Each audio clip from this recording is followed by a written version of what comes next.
जय गायत्री माता, जय गुरुदेव। जन्मांतर, प्रगति या पतन के आधार, आत्मसत्ता के संकल्प एवं कर्म। इस हेडिंग को लेते हुए आगे गुरुदेव जी अपनी पुस्तक पुनर्जन्म एक ध्रुव सत्य में लिखते हैं।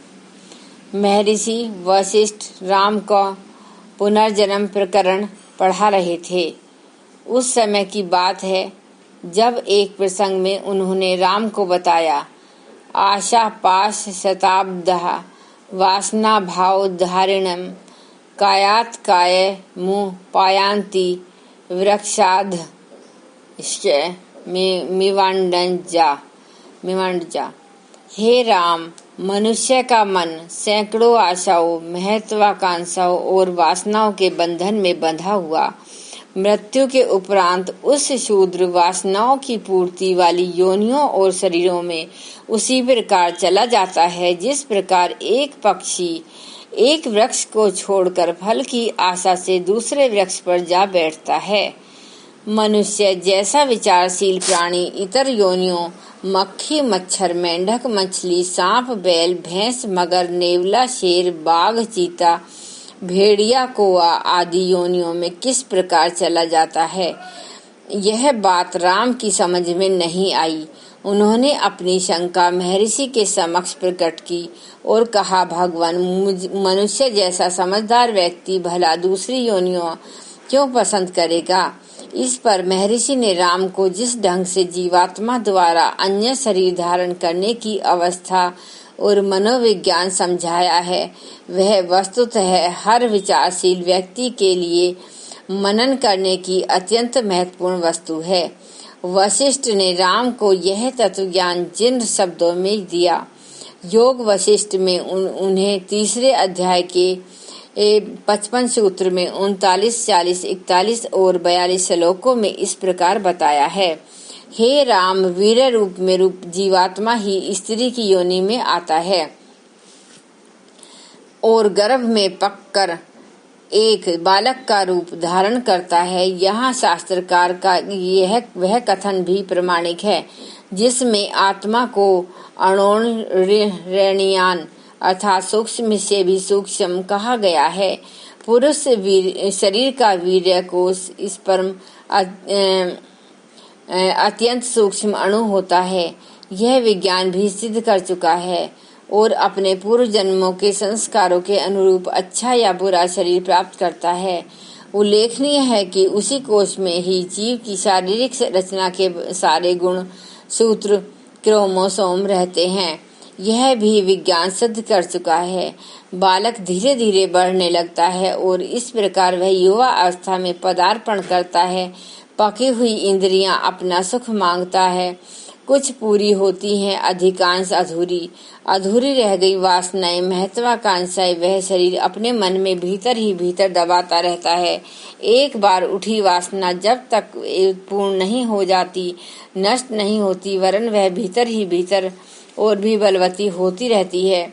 फ्रायड ने सपन प्रकरण में स्वीकार किया है कि मनुष्य की दमित वासनाएं ही सपन में उसी तरह की काल्पनिक चित्र तैयार करती हैं और मनुष्य अद्भुत तथा अटपटे सपन देखता है।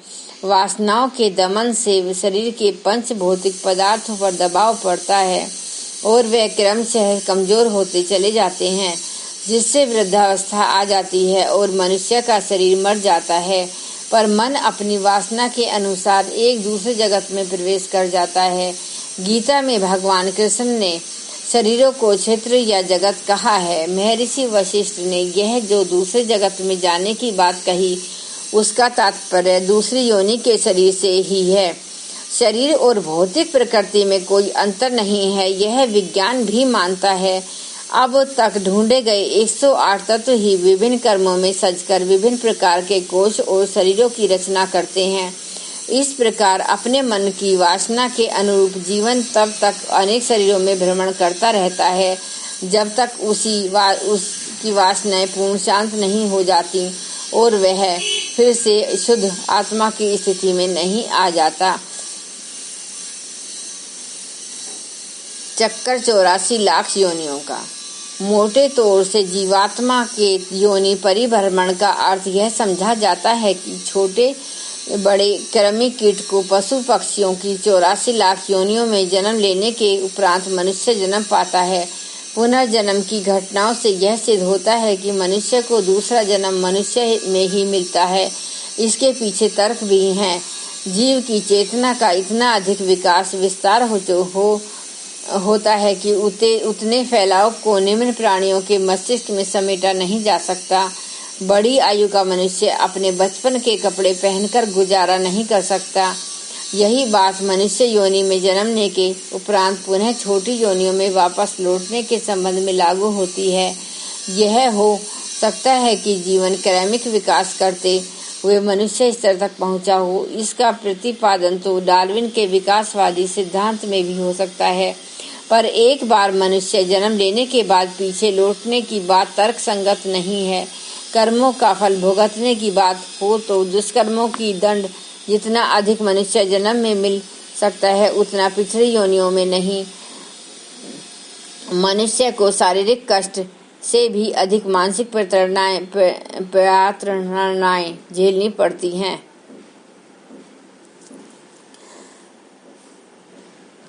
शोक, चिंता, भय, अपमान, घाटा, विक्षोभ आदि से मनुष्य तिलमिला उठता है, जबकि अन्य प्राणियों का मात्र शारीरिक कष्ट ही होते हैं। मस्तिष्क अविकसित रहने के कारण उनमें भी उतनी तीव्र पीड़ा नहीं होती जितनी मनुष्य को होती है। ऐसी दशा में पाप कर्मों का दंड भुगतने के लिए निम्नगामी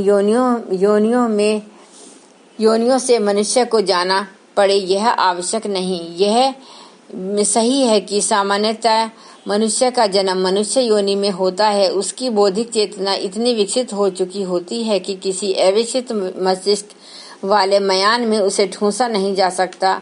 बड़ी उम्र के व्यक्ति को छोटे बच्चे के कपड़े नहीं पहनाए जा सकते। इसलिए मनुष्य का अगला जन्म मनुष्य में ही होने की मान्यता अधिक तथ्यपूर्ण है। बुरे भले कर्मों का फल तो मनुष्य शरीर में भी मिल सकता है, मिलता भी है, किंतु इस नियम के भी अपवाद पाए गए हैं। मनुष्य का अन्य शरीर में प्रवेश अथवा जन्म, जो कुछ भी कहा जाए, उसके उदाहरण भी देखने को मिलते हैं। पशुओं के शरीर तथा मन में ऐसी विशेषताएं पाई गई हैं जो उनमें आश्चर्यजनक मात्रा में मानवीय भावना एवं प्रकृति होने का प्रमाण प्रस्तुत करती हैं। पश्चिम बंगाल के वर्धमान जिले में चांदमारी कॉलोनी आसनसोल निवासी अध्यापक श्री राम नारायण सिंह की गाय ने 30 अक्टूबर 69 को एक बछड़े को जन्म दिया। बंगाली नस्ल की काली गाय ने बछड़ा भी काला ही दिया। उस बछड़े की प्रकृति में मनुष्य जैसी मनोवृत्ति और आदतें देखने को मिली। इसकी विलक्षण प्रकृति को देखने के लिए दूर दूर से लोग आते थे और अनुभव करते थे कि यह पूर्व जन्म का कोई भावुक मनुष्य ही रहा होगा। बछड़ा आदमी की गोद में बच्चे की तरह सोने का प्रयत्न करता था। जब कोई प्यार से उसे सुला दे लेता तो आनंद विभोर होकर ऐसी मुद्रा में चला जाता मानो होश हवास खोकर गहरी निद्रा में चला गया।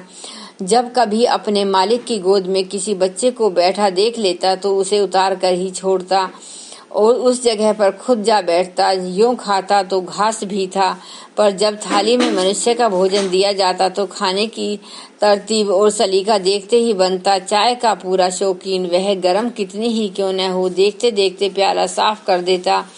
पास बैठे मनुष्य को हल्का धक्का देकर यह इशारा करता कि उसे घास या रोटी हाथ से खिलाई जाए।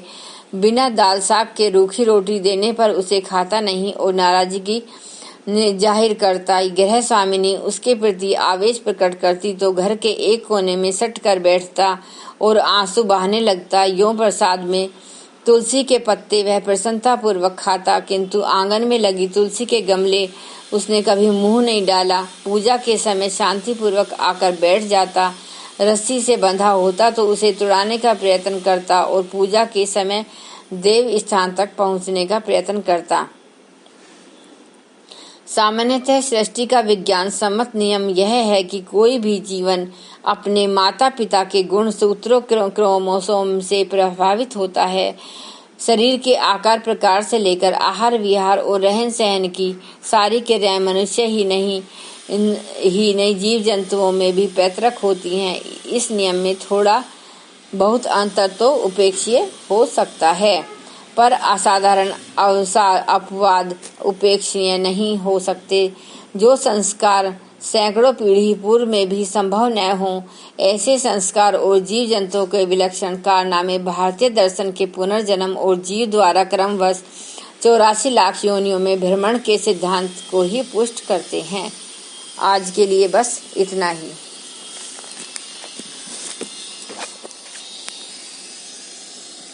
यह पुस्तक बहुत अच्छी चल रही है। इसमें बहुत अच्छी अच्छी बातें बताई जा रही हैं कि हमारे किस तरीके से पुनर्जन्म होते हैं और हमें किस तरीके से उनके अच्छे भले कर्मों का फल देखने को मिलता है। आप यह सब कुछ जानने के लिए हमारे साथ बने रहिए, लगातार सुनते रहिए। सभी लोगों को नमस्कार तथा हार्दिक प्यार। अब एक बार गायत्री मंत्र का उच्चारण करते हैं। ओम भूर्भुवः स्वः तत्सवितुर्वरेण्यं भर्गो देवस्य धीमहि धियो यो न प्रचोदयात्। जय माता दी।